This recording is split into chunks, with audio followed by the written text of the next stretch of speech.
సన్మానం, స్వాగతం, సుస్వాగతం తెలుగుదేశం పార్టీలోకి.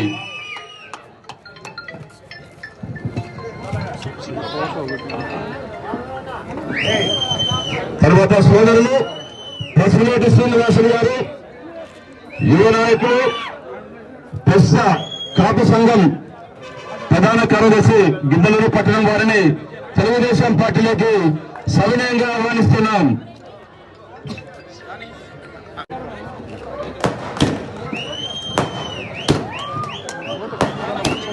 అదేవిధంగా పెద్దలు శ్రీ రాసా బాలుడు గారిని వేదిక మీదకి ఆహ్వానిస్తున్నాము. త్వరగా రమ్మని చెప్పు. రాసా బాలుడు గారు, పెద్దలు ఎస్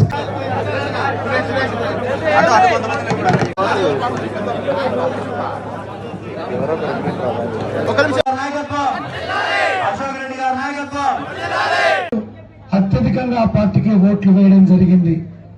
వచ్చిన పరిపాలన సాగించినటువంటి కాలంలో 4 సంవత్సరాల 11 నెలల కాలంలో నిరంతరం కాపు జాతిని అణగదొక్కడమే ధ్యేయంగా ఈ వైఎస్ఆర్ కాంగ్రెస్ పార్టీ, ఈ ముఖ్యమంత్రి పరిపాలన ఉన్నదనేటువంటి విషయాన్ని ఈ సందర్భంగా నేను తెలియజేస్తా ఉన్నాను.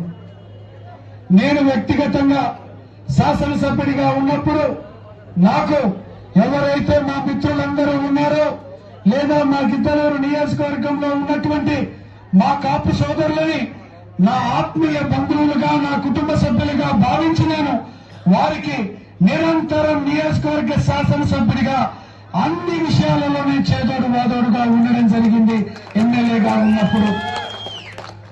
ఇదే కాదు, మనం రేపటి రోజు ఏదైతే ఈ రోజు తెలుగుదేశం మన యొక్క జనసేన అధినేత పవన్ కళ్యాణ్ గారు ఏ లక్ష్యంతోనైతే ఈ రాష్ట్రంలో ఉన్నటువంటి దుర్మార్గమైనటువంటి పరిపాలనని, ఈ రాష్ట్రంలో ప్రజా వ్యతిరేక పరిపాలన అంతమొందించేదానికి నేను వామనుడినై వస్తాను, బలి చక్రవర్తిని అణగదొక్కుతాను, 21 సీట్లు ముఖ్యం కాదు, అణగదొక్కేదానికి అవే చాలు అని చెప్పి ఆయన ఎంతో మంచి ఒక ప్రణాళికతో, ఒక సదుద్దేశంతో పవన్ కళ్యాణ్ గారు తెలుగుదేశం పార్టీతో కలిసి, అలాగే మీరందరికీ అత్యంత శక్తివంతుడైనటువంటి నరేంద్ర మోడీ గారు ఈ రోజు సోదరులు ఇందాక చెప్పారు, త్రిమూర్తుల కలయిక దేనికోసం అంటే మనకి ఎవరైతే వినాశనానికి పూనుకుంటుంటారో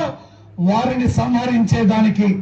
ఈ త్రిమూర్తులు కలిసింది ఈ రాష్ట్రంలో అత్యంత దుర్మార్గమైన పరిపాలన అందిస్తున్నటువంటి వైఎస్ఆర్ కాంగ్రెస్ పార్టీ పరిపాలనని అంతమొందించేదానికని చెప్పి ఈ సందర్భంగా నేను తెలియజేస్తా ఉన్నాను. ఈ రోజు మనకి తెలుగుదేశం పార్టీ తరఫున తెలుగుదేశం, జనసేన, బీజేపీ ఉమ్మడి అభ్యర్థిగా పార్లమెంట్ కి మాగుంట శ్రీనివాసరెడ్డి గారు పోటీ చేస్తా ఉన్నారు. అలాగే నేను ఎమ్మెల్యేగా మన నియోజకవర్గానికి తెలుగుదేశం పార్టీ తరఫున ఈ ఉమ్మడి అభ్యర్థిగా నేను పోటీ చేస్తా ఉన్నాను. మీరందరూ కూడా రేపు ఎన్నికలలో మా ఇద్దరికి సైకిల్ గుర్తుల మీద ఓటు వేసి అఖండమైన మెజార్టీతో మమ్మల్ని గెలిపించవలసిందిగా వినయపూర్వకంగా మిమ్మల్ని అందరినీ నేను వేడుకుంటా ఉన్నాను. రేపటి రోజు మనకి మన ప్రభుత్వం అధికారంలోకి వస్తే మరలా కాపులకు రిజర్వేషన్ ఇచ్చేదానికి. మరిన్ని వీడియోస్ కోసం ఛానల్ ని సబ్స్క్రైబ్ చేయండి. లేటెస్ట్ అప్డేట్స్ కోసం వాట్సాప్ ఛానల్ ని ఫాలో చేయండి. అండ్ లింక్ డిస్క్రిప్షన్ లో ఉంది.